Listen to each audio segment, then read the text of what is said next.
At 10:14 a.m. on April 11th, 1241, the air at the Devil's Bend on the Danube River didn't smell like spring. It smelled of wet iron, pulverized limestone, and the sharp, acidic stench of horse sweat. Laszlo Varga, a 41-year-old blacksmith with hands scarred by 2 decades of forging and a mind haunted by the mathematics of structural collapse, stood waist-deep in a substance the locals called blue silt. To a casual observer, he looked like a man who had given up, a peasant waiting for the cold to claim him before the enemy could. But Laszlo wasn't waiting to die. He was measuring the current. He was calculating the tension of the river's flow against the density of the freezing mud. He was waiting for 47 of the world's most feared killers to round the bend. 4 hours earlier, Duke Koloman of Slavonia had looked down from his high-bred charger and spat at Laszlo's feet. The Duke's vanguard was in full, panicked retreat from the disastrous Battle of Mohi. The Hungarian army, once the pride of Christendom, had been shattered by Batu Khan's forces. As the nobles fled toward the safety of the western mountains, they passed through Laszlo's village, demanding every scrap of steel for substandard swords they would likely drop in their haste to escape. Laszlo had refused. He wouldn't melt down the village's only plowshares. He knew that even if they survived the Mongols, the people would starve without the means to turn the earth. The Duke had called him a coward. He'd looked at the 7-foot pole Laszlo held, a strange composite tool made of green ash wood and recycled plowshare blades bolted at precise, unconventional angles, and laughed. "You bring a stick to a massacre," the Duke had sneered. "It's a coward's tool for a man who fears the weight of real steel." Then, to ensure the Mongols wouldn't follow his trail too closely, the Duke ordered the stone bridge destroyed, effectively trapping Laszlo, his apprentice, and 214 refugees in a silt marsh dead end. Now that coward was the only thing standing between those refugees and 47 Mongol heavy cavalry scouts. These weren't mere raiders. They were the elite eyes of the Great Khan's machine, armored in lacquered leather and silk, carrying composite bows that could punch through mail at 200 yards. They were fast, they were disciplined, and they were closing in at a gallop. Laszlo's hands gripped the ash pole. He felt the vibration of the water against the wood. He wasn't thinking about glory. He was thinking about Marek. Marek was 14. He had a stutter that vanished only when he was focusing on the rhythmic strike of a hammer. He had spent 6 months learning to forge a single, perfect horseshoe, a piece of iron so balanced it seemed to hum. 2 hours ago, as the village scrambled to move toward the marsh, Marek had gone back for Laszlo's heavy anvil, refusing to let the Mongols take the heart of their forge. He never made it back. A Mongol scout, a blur of fur and steel, had run him down in the tall grass. The boy had died in the mud, his fingers still curled around the iron he had worked so hard to master. The grief in Laszlo's chest was a cold, heavy weight, but it was secondary to the architect's mind that still functioned behind his eyes. Before he was a blacksmith, Laszlo had built cathedrals. He understood how weight shifted, how arches failed, and how a single point of weakness could bring down tons of stone. He looked at the Mongol scouts rounding the bend, their horses' hooves churning the soft earth. To them, the marsh looked like flat ground. To Laszlo, it was a structural failure waiting to happen. The Mongols slowed as they saw the lone figure in the water. They didn't see a threat. They saw sport. They began to spread out, forming a crescent to hem him in. The lead scout, a man with a jagged scar across his nose, notched an arrow. The distance was 80 meters. The wind was blowing from the north at 12 knots. The water temperature was 38 degrees Fahrenheit, cold enough to kill a man in 20 minutes. But Laszlo had been standing in it for 40. His body numbed into a strange, heightened state of clarity. He adjusted his stance, feeling the blue silt suction around his boots. This silt wasn't just mud. It was a non-Newtonian fluid created by the unique mineral runoff of the Danube's upper reaches. If you moved slowly, it acted like water. If you struck it with force, it became as rigid as stone. The Mongols, on their 1,000-pound horses, were about to learn the physics of the Devil's Bend the hard way. The first arrow hissed through the air. Laszlo didn't flinch. He didn't have to. He had positioned himself exactly where the river's thermal haze distorted the line of sight. The shaft splashed into the water 3 feet to his left. The Mongols barked a laugh, moving closer. They wanted to see the look in his eyes when the steel went in. They were 70 meters away now. 60. The ground beneath their hooves began to vibrate. Laszlo looked past the scouts, toward the tree line where 214 people, widows, children, the elderly, were huddled in the freezing reeds, holding their breath. They were watching the man they called the cowardly blacksmith stand alone against the apocalypse. They didn't know that Laszlo had spent the last 3 hours submerged in the frigid current, not out of fear, but to anchor a series of underwater tension lines made of braided horsehair and iron wire. He had turned the riverbed into a giant, submerged web. The scouts surged forward, their horses beginning to gallop. The lead rider raised a curved saber, the steel gleaming in the pale April sun. He was 50 meters away. This was the point of no return. Laszlo shifted his grip on the tension pole. This wasn't a weapon for swinging, it was a lever. He jammed the end of the pole into a hidden socket in the riverbed, a stone he had braced against the ruins of an old Roman pier. As the first 3 horses hit the kill zone, Laszlo leaned his entire body weight against the pole. He wasn't fighting the men, he was fighting the earth. The tension line, buried inches beneath the silt, snapped taut. It didn't need to be strong enough to trip a horse, it only needed to disturb the silt's surface tension. The result was instantaneous and horrific. The solid ground beneath the lead horses vanished. The blue silt, agitated by the vibration of the line, turned to liquid. 3,000 pounds of horse and rider plummeted into the freezing muck. The horses screamed, a sound that tore through the morning air like a jagged blade. The riders were thrown forward, their heavy armor acting as an anchor, dragging them deep into the suffocating blue mud.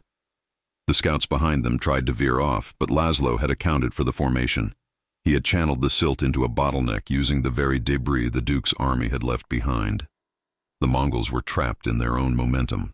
2 more riders went down, their horses' legs snapping with the sound of dry kindling as they hit the submerged rocks Laszlo had carefully placed to create a shear point. The jagged, scarred scout managed to haul his horse back, his eyes wide with a mixture of rage and sudden, cold realization. He realized this wasn't a peasant who had lost his way. This was a man who was deconstructing his unit as if it were a flawed building. The scout shouted a command, and the remaining riders reached for their bows. They weren't going to play with him anymore. They were going to turn him into a pincushion. Laszlo felt the cold water seeping into his bones, but his mind remained focused on the numbers. 42 scouts left. The spring tide was rising. In 4 hours, the Danube would swell, covering the tracks of his work and drowning anyone caught in the bend. He had to finish this before the water rose, or the refugees in the reeds would be swept away by the river itself. He pulled the tension pole from its socket and began to move. He didn't run. He glided through the water with the practiced grace of a man who knew exactly where every underwater ledge and sinkhole was located. He was moving toward a second tension point he had prepared near the center of the bend. The Mongols let fly a volley of arrows. Laszlo dived. The water closed over his head, a freezing, silent world where the only sound was the muffled thump of arrows hitting the surface and the frantic splashing of drowning horses. He counted to 5, his lungs burning, his heart hammering against his ribs. When he breached the surface, he was 20 feet to the right, hidden behind a clump of floating river wrack. The scouts were confused. They couldn't see him. The mist rising from the Danube, thickened by the morning sun, created a wall of white. They began to fire blindly into the fog, their arrows wasted on the empty water. Laszlo reached his second anchor point. He felt for the iron ring he had forged and bolted into the bedrock the night before. He looked up. The lead scout was only 30 meters away now, having forced his horse onto a narrow spit of seemingly firm land. The Mongol's face was twisted in a snarl. He raised his bow, aiming directly at the spot where Laszlo's head had just appeared. "Coward!" the scout screamed in a language Laszlo didn't need to understand to recognize the insult. Laszlo didn't answer. He didn't have to. He simply pulled the trigger on the mechanical device he had built into the base of his pole. The ash wood groaned under the sudden, immense pressure. A second line, hidden beneath the water's surface, whipped upward with the force of a catapult. It didn't hit the scout. It hit the overhanging branch of a massive, half-dead willow tree that leaned over the river. Laszlo had spent an hour that morning calculating the structural integrity of that tree. He knew it was rotting at the base. He knew that a sudden, directional pull of 400 pounds of force would be enough to overcome its center of gravity. The willow didn't just fall. It exploded from the bank, its massive waterlogged trunk swinging like a mace across the narrow spit of land. The lead scout had no time to scream. The impact was absolute. The horse was crushed instantly, and the rider was launched 40 feet into the air, before vanishing into the churning, silt-heavy depths of the Danube. The remaining scouts froze. Their formation was broken, their leader was gone. And in the center of the river, the man they had mocked, the man with the stick, was standing tall, the water swirling around his waist like a shroud. Laszlo Varga, the architect of the Danube, was no longer just a blacksmith. He was the river itself, and he was just getting started. By 10:42 a.m., the temperature of the Danube had dropped to 36 degrees Fahrenheit. Laszlo Varga could no longer feel his feet. To any other man, this would be the beginning of the end, a precursor to the lethargy of hypothermia that kills with a gentle, freezing sleep. But to Laszlo, the numbness was a tactical data point. He monitored the shivering of his jaw, knowing that once the tremors stopped, his core temperature would be entering the danger zone. He had roughly 90 minutes of peak cognitive function remaining. He looked at the 42 Mongol scouts left on the bank. They were no longer laughing. The tactical reality of the Devil's Bend was shifting. The Mongols had realized that the cowardly blacksmith wasn't just standing in the water. He was part of a larger, invisible machine. They stopped their disorganized skirmishing and began to communicate in sharp, rhythmic whistles. They were reverting to the Keshik doctrine, systematic, cold, and relentlessly adaptive. They divided into 3 groups. One group maintained a steady rain of arrows to keep Laszlo suppressed, while the other 2 began to search for a way to flank the silt beds. Laszlo crouched lower, the water reaching his collarbone. He tasted the silt, gritty, metallic, and cold. He wasn't looking at the arrows. He was looking at the way the water rippled around the scouts' horses. He noticed a shift in the current. The spring tide was beginning to push back against the river's flow, creating a standing wave effect. In hydraulic engineering, this is a point of extreme instability. If he could trigger a localized collapse of the silt bank now, the resulting surge would act like a liquid hammer. But the Mongols were moving faster than the tide. A sub-commander, a man dressed in a heavy silk tunic over lamellar armor, signaled 5 riders to dismount. These men were elite, trained to fight on foot as effectively as on horseback. They began to bridge the blue silt using the bodies of the fallen horses and bundles of reeds they hacked from the shoreline. It was a brutal, efficient solution. They were building a path of flesh and fiber to reach the man in the water. Laszlo felt a pang of visceral grief, not for himself, but for the memory of the forge. He thought of Marek, his 14-year-old apprentice from the village of Esztergom. Marek had been a boy who found beauty in the grain of the iron. He remembered the boy's face, smudged with soot, as he painstakingly balanced a plowshare. Marek hadn't been a soldier. He had been a creator. And now, Laszlo was using the tools of creation to facilitate a harvest of bone. Every calculation he made felt like a betrayal of the cathedral he had once tried to build. Yet every Mongol he felled was a shield for the 214 souls hiding in the reeds. If you want to see how Laszlo's tension pole and his knowledge of structural failure held up against 47 elite riders trained from birth for total war, please take a moment to hit the like button. It helps us bring these forgotten stories of ingenuity and grit to light. And if you haven't already, subscribe to join our community of history enthusiasts. Now back to the freezing waters of the Danube. The first of the dismounted Mongols, a warrior named Temujin, no relation to the Great Khan, but a veteran of 18 sieges, stepped onto the improvised bridge. He carried a heavy curved mace and a circular buckler. He was 20 meters away. Laszlo reached into the mud beneath him, his fingers finding the secondary tripwire he had fashioned from a recycled cathedral bell rope. This rope was made of hemp and reinforced with fine copper wire. It had a tensile strength of nearly 1,200 pounds. He waited. He needed the scouts to commit their weight to the flesh bridge. 2 more warriors joined Temujin. The total weight on the unstable silt shelf was now approximately 750 pounds, not including the armor. Laszlo felt the vibration through his boots. The blue silt was reaching its liquefaction threshold. "Now," Laszlo whispered, his voice a rasp of frozen air. He didn't pull the rope. He twisted it.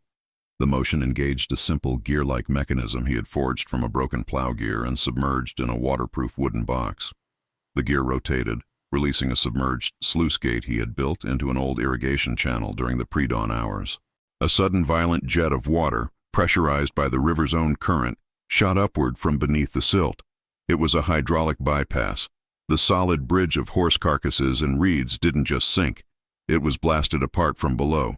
The three Mongol warriors were tossed into the air as if by a subterranean explosion.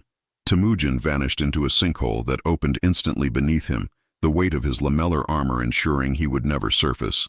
The other two were caught in the rolling boil of the silt, their lungs filling with blue mud before they could even draw a breath.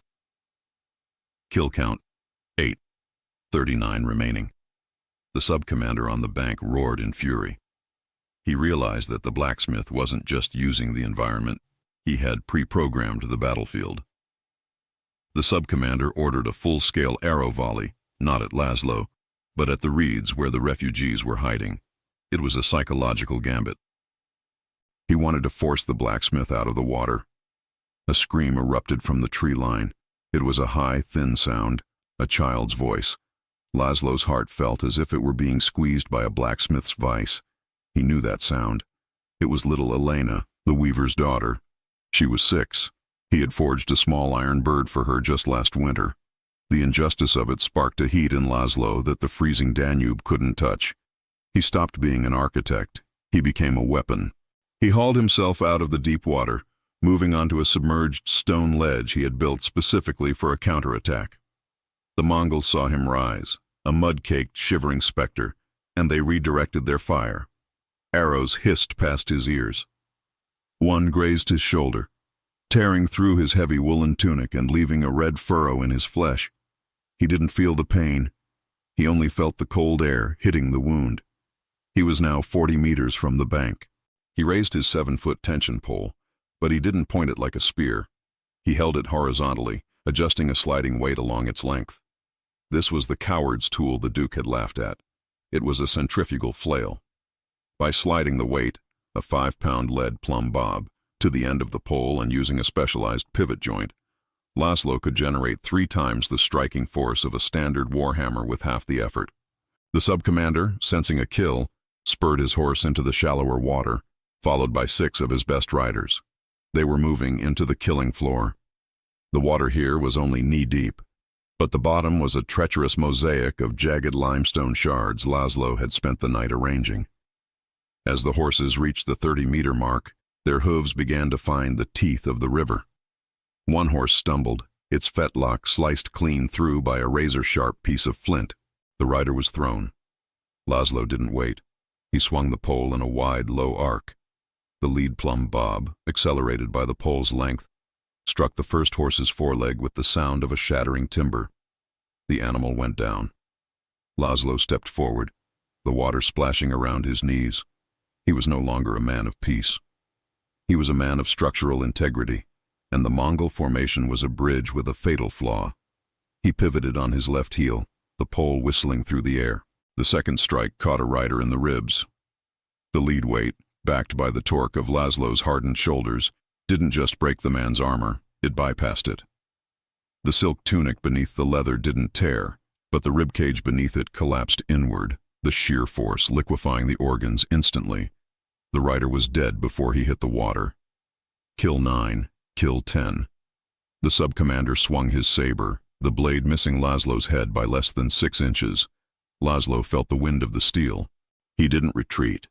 He used the momentum of the Mongols' swing against him. He jammed the plowshare end of his pole into the riverbed, creating a fixed point. As the sub-commander's horse surged past, Laszlo leaned into the pole, using it as a vaulting bar. He launched himself into the air, his mud-caked boots clearing the water. For a fraction of a second, he was suspended above the chaos, a blacksmith turned hawk. He landed behind the sub-commander, on the horse's croup. He didn't use a knife. He used his hands. hands that had spent 20 years shaping glowing iron. He grabbed the sub-commander's helmet and twisted. It wasn't a struggle. It was a calculation of leverage. The human neck is a series of delicate hinges. Under 300 foot-pounds of rotational force, those hinges fail. There was a sickening crack, audible even over the rushing of the river. The sub-commander went limp. Laszlo rolled off the horse as it panicked, diving back into the freezing safety of the deeper water. He was gasping for air, his chest burning. He looked back at the bank. The remaining 36 scouts were hesitating. They had seen their leader's neck snapped like a dry twig by a man who looked like a beggar. But the victory was short-lived. The sound of a distant horn echoed from the east. It wasn't the scout's horn. It was a deeper, more resonant blast. Reinforcements. A larger Mongol force was approaching, drawn by the sounds of the struggle. And the Danube was rising. The standing wave was growing taller, the water turning a violent, frothy white. Laszlo looked at his hands. They were blue, the skin puckered and raw. He had killed 11 of the world's most elite warriors, but 47 was the number he had promised to stop, and time was running out.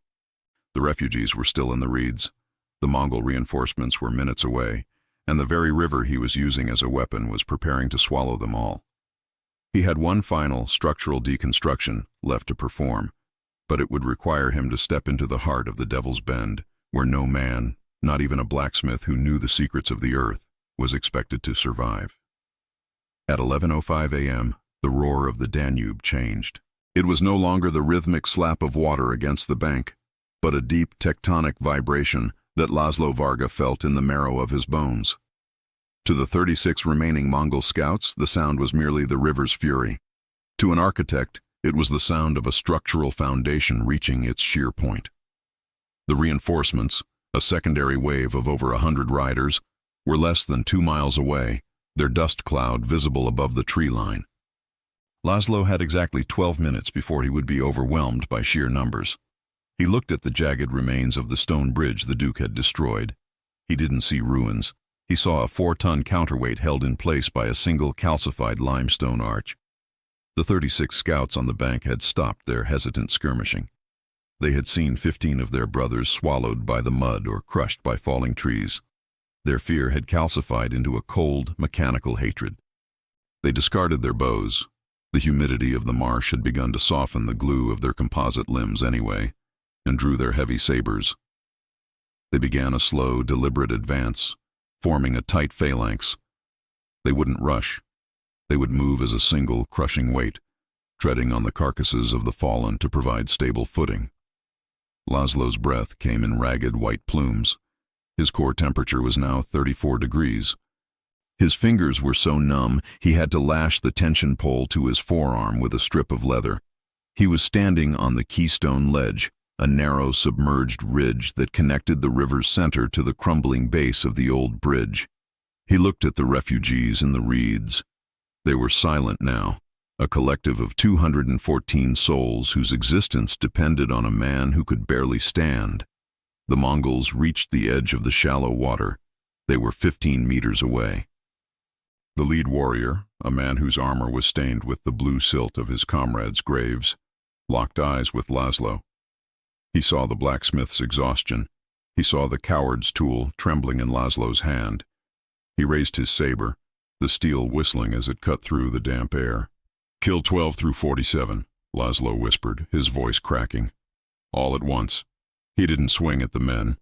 He turned his back to them and jammed the plowshare end of his pole into a narrow crevice between 2 massive blocks of the ruined bridge. This was the shear point calculation. The stone bridge had been built by Romans, held together by gravity and a specific type of volcanic mortar. When the Duke's men had blown it, they had left the eastern support pillar standing, but it was leaning at an angle of 7 degrees, the exact threshold of catastrophic failure. The Mongols surged forward, their boots splashing in the knee-deep water. 10 meters. 5 meters. Laszlo could smell the grease on their armor and the sour breath of their horses. He put every ounce of his remaining strength into the pole, using it as a lever to pry a single fist-sized stone from the pillar's base. This was the surprise technique. The stone wasn't just debris, it was the linchpin, As it popped out, the lean of the pillar shifted from 7 degrees to 9. In the world of physics, 2 degrees is the difference between a monument and a landslide. The pillar didn't just fall, it disintegrated. 4,000 tons of limestone, saturated with river water, collapsed into the narrowest part of the Devil's Bend. The sound was like a thunderclap in a closed room. The resulting wave of debris and displaced water didn't act like a flood. It acted like a piston. It forced a wall of blue silt and jagged rock directly into the Mongol phalanx. The scouts had no time to adapt. The first 10 were crushed instantly by the falling masonry. The remaining 26 were swept off their feet as the silt beneath them liquefied completely. The cowardly blacksmith had turned the very earth they stood on into a churning maw of liquid stone. Laszlo didn't watch them die. He was busy fighting the backsurge. The collapse had created a temporary vacuum, drawing the river's current toward the center. He was nearly pulled into the vortex, his pole snapping under the immense pressure. He was thrown against a submerged rock, the impact cracking 3 of his ribs and knocking the wind from his lungs. He tasted blood, warm, salty, and a terrifying contrast to the freezing water. As the dust and spray settled, a terrible silence fell over the Devil's Bend. The 36 scouts were gone, buried under 12 feet of limestone rubble and river silt. The total kill count, 47. The scout unit had been erased from history in less than 4 hours. Laszlo hauled himself onto a flat stone, his body shaking with violent, uncontrollable tremors. He looked toward the tree line. The refugees were emerging from the reeds, their faces pale with shock. They didn't cheer. They simply stood there, looking at the man who had deconstructed an army with a stick and a knowledge of arches. But the story doesn't end with a parade. 30 minutes later, as the Mongol reinforcements finally reached the bank, they found only a wall of impassable rubble and a river that had risen 3 feet, turning the bend into a lethal, churning rapid. The refugees were already gone, guided by Laszlo through a hidden mountain path he had mapped out years ago while surveying for a new cathedral. 2 days later, the remnants of Duke Culliman's vanguard returned to the area. They found the bodies of the horses and the ruined bridge, but they found no sign of the blacksmith or the peasants. When King Bela IV heard the report, he found it impossible to believe that a single man, a cowardly smith, had destroyed an elite scout unit. To admit such a thing would be to admit that his own knights had failed where a peasant had succeeded. The official royal chronicle of the Kingdom of Hungary recorded the event as the miracle of the blue mist. It stated that a divine fog had descended from the heavens, confusing the Mongol invaders and causing the earth to swallow them whole as a sign of God's favor for the king. Laszlo Varga's name was never mentioned. His coward's tool was found by a passing scavenger who sold the scrap iron for 3 copper coins. Laszlo returned to a different village, far to the west. He never built another cathedral. He never forged another sword. He spent the rest of his life as a simple blacksmith, specializing in plowshares and horseshoes. He never told his children about the day at the Devil's Bend. He only ever spoke of Marek, the apprentice who had taught him that the heart of the forge is not in the steel, but in the balance of the work. If this story touched you the way it touched us, please do us a favor. Hit the like button. Every like tells the YouTube algorithm to share this forgotten history with more people. Subscribe and hit the bell icon. We are rescuing these stories from dusty archives every single day. Stories about quiet professionals who proved their worth with nothing but skill and courage. Real people, real heroism. Leave a comment now and tell us where you're watching from. Are you watching from the United States, Hungary, the United Kingdom, or somewhere else entirely? Our community spans the globe, and you are part of keeping these memories alive. Tell us your location. Tell us if anyone in your family ever had to stand their ground when the world turned against them. Just let us know you're here. Thank you for watching, and thank you for ensuring that Laszlo Varga, the man who treated the human body as a structural failure to save his people, does not disappear into the silence of the Danube. These men deserve to be remembered, and you are helping make that happen.